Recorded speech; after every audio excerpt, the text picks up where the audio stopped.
Assalamualaikum warahmatullahi wabarakatuh. Salam sejahtera bagi kita semua.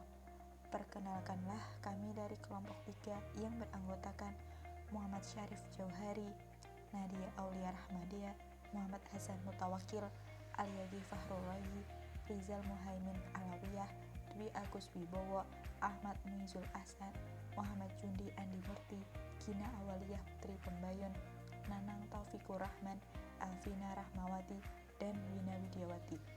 Pada kesempatan kali ini kami akan mempresentasikan materi ilmu ekonomi Islam dengan judul Menuju Penerapan Prinsip Zero Finansial dan Pembagian Laba Rugi Keuangan Mikro Islam, Kasus Amanah Ikhtiar Malaysia.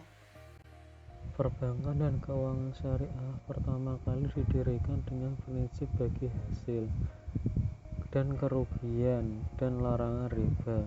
Sebagai alternatif dari riba, model pembiayaan PLS diantisipasi akan secara signifikan menghapus distribusi pendapatan dan kekayaan yang tidak merata dan dapat mendorong alokasi sumber daya yang lebih efisien dan optimal.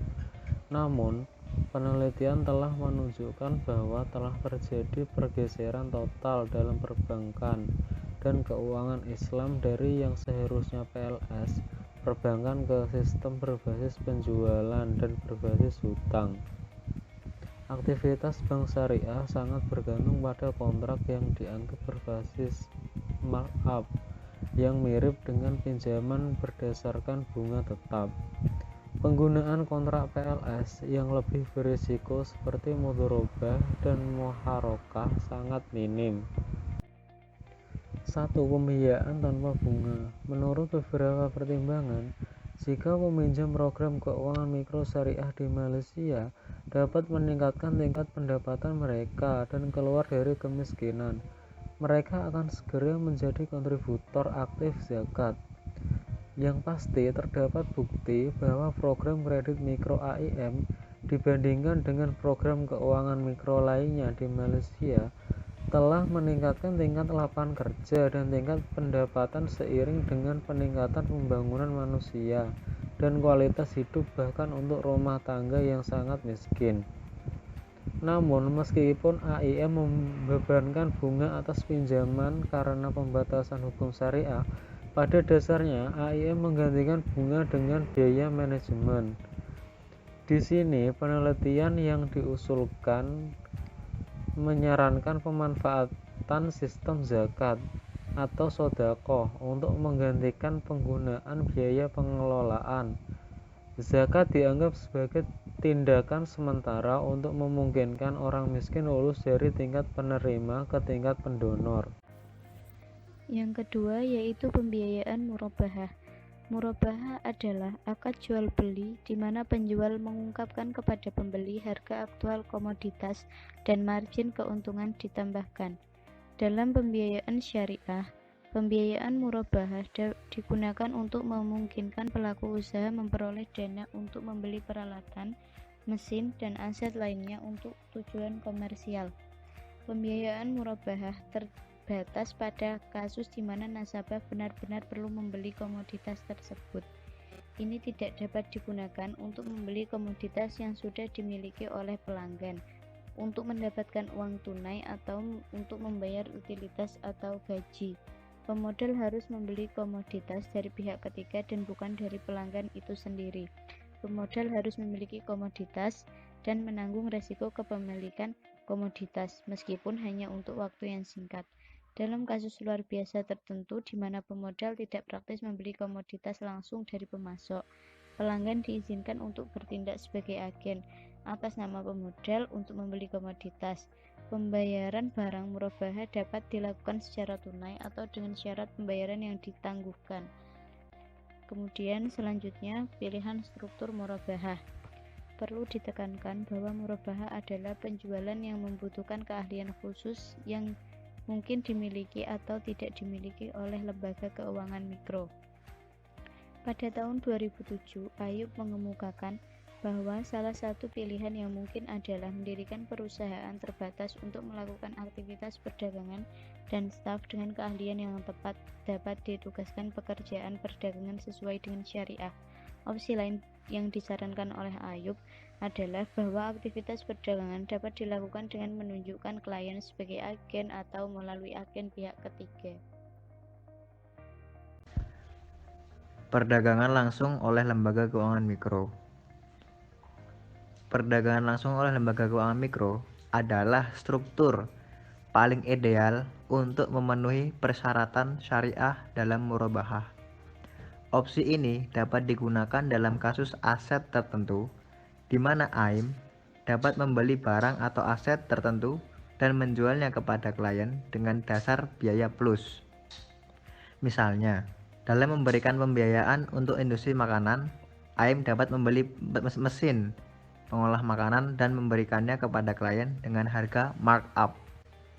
Kesulitan dalam menerapkan struktur ini adalah harus membutuhkan staf AIM untuk memiliki keahlian dalam memperdagangkan aset atau barang di berbagai industri yang melibatkan klien. Membeli barang melalui pihak atau agen ketiga. Di bawah opsi ini, AIM dapat menunjuk pemasok terpilih sebagai agen untuk pembelian jika dan ketika dibutuhkan oleh klien. AIM harus menanggung risiko kepemilikan dan kewajiban aset untuk periode antara pembelian barang dari pemasok dan penjualan barang ke klien.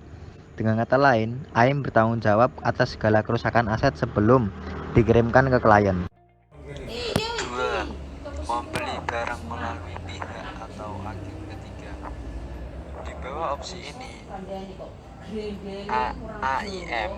AIM dapat menunjuk pemasok terpilih sebagai agen untuk pembelian jika dan ketika dibutuhkan oleh klien. AIM harus menanggung risiko kepemilikan dan kewajiban aset untuk periode antara pembeli barang dari pemasok dan penjualan barang ke klien. Dengan kata lain, AIM bertanggung jawab atas segala kerusakan aset sebelum dikirimkan ke klien. 2. Membeli barang melalui pihak atau agen ketiga. Di bawah opsi ini, AIM dapat menunjuk pemasok terpilih sebagai agen untuk pembelian jika dan ketika dibutuhkan oleh klien. AIM harus menanggung risiko kepemilikan dan kewajiban aset untuk periode antara pembeli barang dari pemasok dan penjualan barang ke klien. Dengan kata lain, AIM bertanggung jawab atas segala kerusakan aset sebelum dikirimkan ke klien. 3. Membeli barang melalui klien sebagai agen. Struktur penunjuk klien sebagai agen AIM adalah cara paling baik untuk menghindari asumsi risiko berbasis komoditas. Namun, sebagaimana disebutkan di Ayub, pengaturan ini kemungkinan besar menjadikan transaksi merubah sebagai pintu belakang riba dan untuk selanjutnya membutuhkan perlakuan yang cermat untuk memenuhi prinsip syariah. Kondisi utamanya adalah bahwa barang tersebut dibeli di bawah kepemilikan dan risiko AIM. Jika AIM tidak membeli dan memiliki barang dan hanya melakukan pembayaran barang yang dibeli oleh klien, pengaturan ini mirip dengan pinjaman kepada klien dan keuntungan yang didapat dari pengaturan ini tidak lain adalah riba. Langkah-langkah pembiayaan murabahah. 1. Klien mengidentifikasi komoditas atau aset yang akan diperoleh dari pemasok.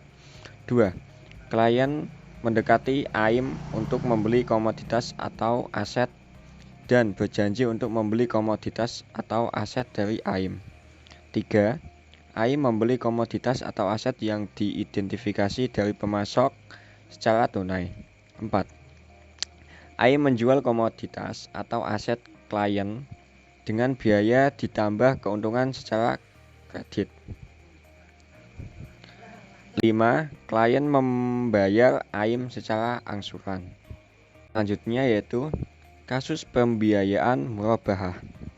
Murabahah adalah pembiayaan utama yang digunakan oleh 3 lembaga keuangan mikro Islam atau IMFI di Bangladesh.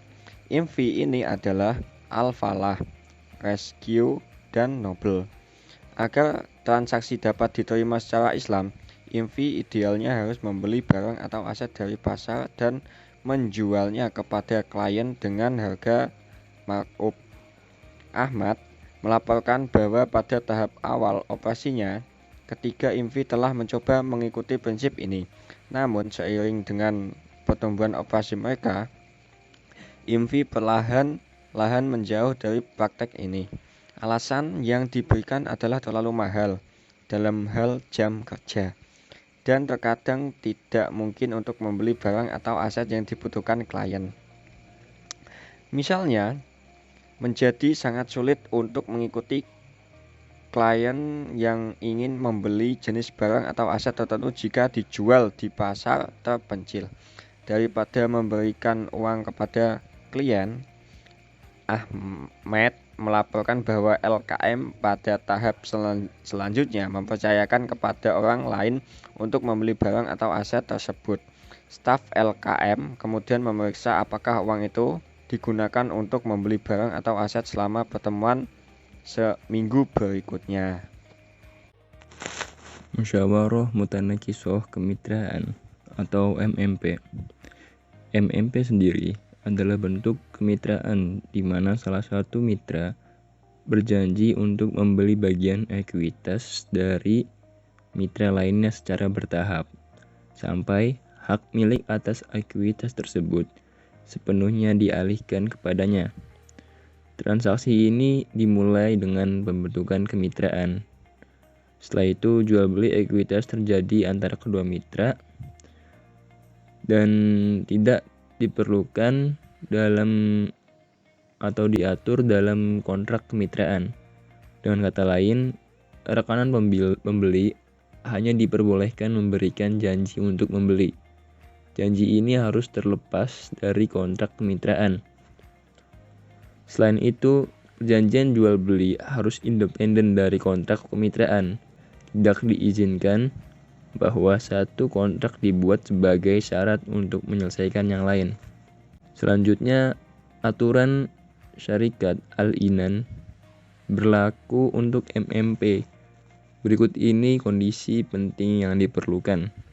Pertama, diizinkan dalam kontrak MMP termasuk klausul yang memberikan hak kepada salah satu pihak untuk menarik sahamnya. Kedua, tidak diizinkan untuk menetapkan bahwa salah satu pihak menanggung semua biaya pemeliharaan. Ketiga, setiap pihak harus menyumbangkan sebagian dari modal. Kontribusi dapat dibentuk melalui uang tunai atau aset berwujud. 4. Rasio keuntungan atau pendapatan kemitraan yang menjadi hak masing-masing mitra harus ditentukan dengan jelas. Diperbolehkan untuk menyetujui rasio bagi hasil yang tidak proporsional dengan rasio kepemilikan ekuitas. Kelima, kerugian ditentukan sesuai dengan rasio kepemilikan saham ekuitas. Keenam, salah satu rekanan diperbolehkan memberikan janji yang mengikat, yang memberikan hak kepada rekanan lainnya untuk memperoleh berdasarkan kontrak penjualan. Ketujuh, diizinkan bagi salah satu mitra untuk menyewakan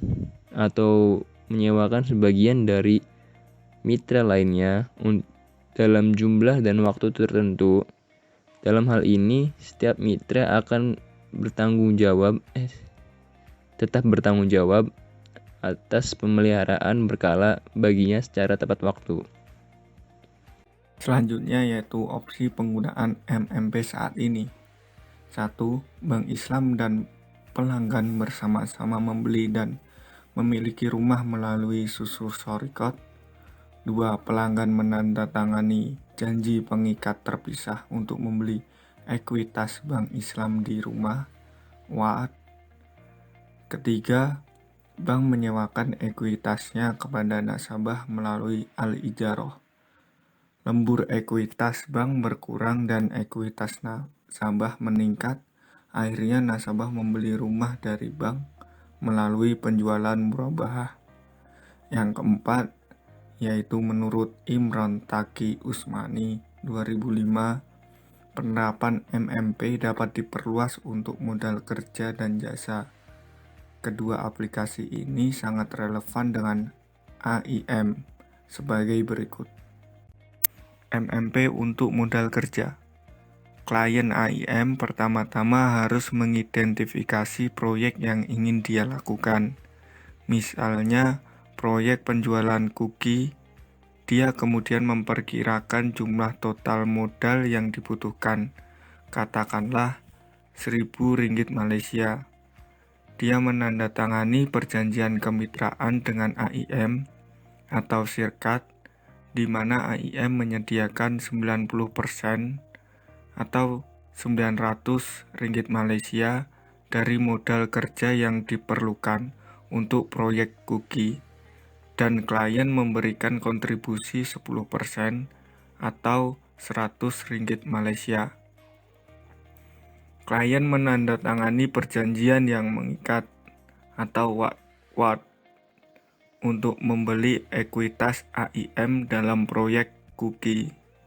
Dia secara berkala membeli ekuitas AIM dalam proyek tersebut dengan markup. Ekuitasnya meningkat seiring dengan berkurangnya ekuitas AIM. Selanjutnya, MMP untuk layanan. Pertama-tama, klien harus mengidentifikasikan proyek yang ingin ia lakukan, kemudian memperkirakan total biaya yang dibutuhkan untuk membeli mesin tersebut. Selanjutnya, ia menandatangani perjanjian kemitraan dengan AIM, di mana AIM menyediakan 90% dari biaya yang diperlukan untuk membeli mesin, sedangkan klien hanya menyumbang sebesar 10%. Selanjutnya, klien menandatangani perjanjian yang mengikat untuk membeli ekuitas AIM di mesin. Selanjutnya, ia menyewakan mesin jahit kepada pelanggan. Yang keduanya sepakat tentang rasio bagi hasil dari hasil sewa. Sementara itu, klien secara berkala membeli ekuitas AIM di mesin dengan markup. Ekuitasnya meningkat seiring dengan berkurangnya ekuitas AIM. Selanjutnya yaitu mudharabah. Mudharabah adalah persekutuan dalam mencari untung, di mana salah satu pihak memberikan modal dan pihak lainnya menyediakan tenaga kerja atau disebut dengan mudharib. Selanjutnya, model mudharabah generik. 1. Setelah klien mengidentifikasi proyek, AIM menyumbangkan modal untuk kemitraan mudharabah. 2. Klien memberikan kontribusi kewirausahaan untuk mengelola dana dalam kemitraan. 3. Kewirausahaan digunakan dalam mengelola proyek. 4. Dari proyek bisnis tersebut, kedua belah pihak menerima pengembalian. Seperti dalam contoh gambar 4A dan 4B. Dalam kasus keuntungan, itu didistribusikan sesuai dengan rasio yang telah ditentukan. AIM akan menerima bagian keuntungan ditambah jumlah pokok dan kerugian. Kerugiannya itu ditanggung oleh pemilik modal. Dalam hal tersebut yaitu AIM, dan klien kehilangan waktu dan tenaga. Yang kedua yaitu pembiayaan murabahah. Murabahah adalah akad jual beli di mana penjual mengungkapkan kepada pembeli harga aktual komoditas dan margin keuntungan ditambahkan. Dalam pembiayaan syariah, pembiayaan murabahah digunakan untuk memungkinkan pelaku usaha memperoleh dana untuk membeli peralatan, mesin, dan aset lainnya untuk tujuan komersial. Pembiayaan murabahah terbatas pada kasus di mana nasabah benar-benar perlu membeli komoditas tersebut. Ini tidak dapat digunakan untuk membeli komoditas yang sudah dimiliki oleh pelanggan, untuk mendapatkan uang tunai atau untuk membayar utilitas atau gaji. Pemodal harus membeli komoditas dari pihak ketiga dan bukan dari pelanggan itu sendiri. Pemodal harus memiliki komoditas dan menanggung resiko kepemilikan komoditas, meskipun hanya untuk waktu yang singkat. Dalam kasus luar biasa tertentu di mana pemodal tidak praktis membeli komoditas langsung dari pemasok, pelanggan diizinkan untuk bertindak sebagai agen atas nama pemodal untuk membeli komoditas. Pembayaran barang murabahah dapat dilakukan secara tunai atau dengan syarat pembayaran yang ditangguhkan. Kemudian selanjutnya, pilihan struktur murabahah. Perlu ditekankan bahwa murabahah adalah penjualan yang membutuhkan keahlian khusus yang mungkin dimiliki atau tidak dimiliki oleh lembaga keuangan mikro. Pada tahun 2007, Ayub mengemukakan bahwa salah satu pilihan yang mungkin adalah mendirikan perusahaan terbatas untuk melakukan aktivitas perdagangan dan staf dengan keahlian yang tepat dapat ditugaskan pekerjaan perdagangan sesuai dengan syariah. Opsi lain yang disarankan oleh Ayub adalah bahwa aktivitas perdagangan dapat dilakukan dengan menunjukkan klien sebagai agen atau melalui agen pihak ketiga. Ketika para pihak dalam kontrak setuju untuk menentukan durasi kontrak akan tetap beroperasi. Dalam hal ini, kontrak tidak dapat diakhiri sebelum akhir durasi yang ditentukan, kecuali dengan kesepakatan bersama dari para pihak yang terikat kontrak. Akad mudharabah adalah salah satu akad yang berbasis amanah. Oleh karena itu, mudharib adalah investasi. Sebuah modal mudharabah atas dasar amanah. Dalam hal ini, mudharabah tidak bertanggung jawab atas kerugian, kecuali jika terjadi pelanggaran terhadap persyaratan amanah. Seperti kesalahan dalam hal dana mudharabah, kelalaian dan pelanggaran ketentuan akad mudharabah. Dalam melakukan salah satu dari ini, mudharib menjadi tanggung jawab sejumlah modal mudharabah. Tantangan MMP dan mudharabah. Biasanya, tantangan berikut ini terkait dengan MMP dan mudharabah, serupa dengan bentuk kemitraan lainnya. 1. Pilihan merugikan, yang berarti AIM dapat memilih klien yang tidak seharusnya dipilih untuk proyek dan meninggalkan mereka yang mampu menjalankan proyek. Oleh karena itu, AIM harus mencermati profil calon klien dengan cermat. 2. Bahaya moral adalah tantangan lain. Dalam situasi ini, ada kecenderungan klien menggunakan dana untuk tujuan produktif, selain untuk tujuan yang dimaksudkan. Hal ini memerlukan AIM untuk meningkatkan mekanisme pemantauan mingguannya dengan keterampilan baru di bidang al-syirkat atau kemitraan. 3. Masalah keagenan biasa terjadi dalam kemitraan. Klien dapat menyembunyikan informasi penting dalam bisnis seperti jumlah pendapatan dan keuntungan. 4. AIM harus memperkuat mekanisme pemantauan mingguannya. Penetapan harga harus didasarkan pada kelangsungan hidup dan arus kas proyek.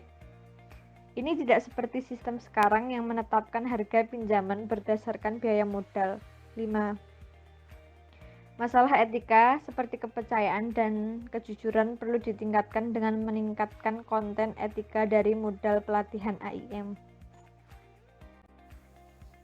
Kasus mudharabah. Saat ini hanya ada sedikit kasus yang diketahui tentang penerapan mudharabah dalam keuangan mikro. Namun demikian, ada 2 kasus yang diketahui penulis, yaitu kasus Tazkiyah di Indonesia dan proyek keuangan mikro Islam Chicago.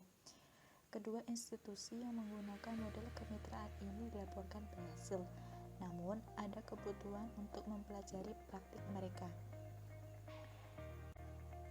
Ini merupakan kutipan dari proyek Islam Chicago. Proyek keuangan mikro Islam Chicago menawarkan pembiayaan investasi sesuai syariah di daerah-daerah sasaran di kota Chicago yang dikelola oleh para profesor dan mahasiswa di universitas yang berbasis di Chicago. Proyek ini melibatkan 2 profesor untuk periode percobaan 5 tahun di sebuah institusi akademik pendidikan tertinggi. 1 profesor sekolah bisnis dan 1 profesor sekolah hukum ditunjuk untuk mengajar bersama dalam proyek klinis bersama. Selain menawarkan mata kuliah hukum dan keuangan Islam, para profesor mengawasi mahasiswa dalam administrasi sebenarnya dari dana investasi yang menyediakan pembiayaan usaha kecil atas dasar kemitraan bagi hasil dan kerugian. Chicago Islamic Microfinance Project akan akan menumbuhkan rasa kebersamaan dan tanggung jawab di antara para wirausahawan yang berpartisipasi dengan memberikan layanan pendukung tambahan untuk mendorong perkembangan dan kesuksesan bisnis. Dengan melatih mahasiswa tentang praktik prinsip-prinsip keuangan Islam, terdapat peluang untuk memberikan dampak positif bagi generasi pembisnis dan pengacara berikutnya. Dengan berinvestasi secara langsung di komunitas sasaran, proyek akan membuka peluang bagi para wirausahawan untuk mengembangkan solusi mereka sendiri atas kemerosotan ekonomi dalam skala kecil dan sehat, sekaligus memberikan layanan yang berguna dan diperlukan untuk memberi manfaat bagi komunitas.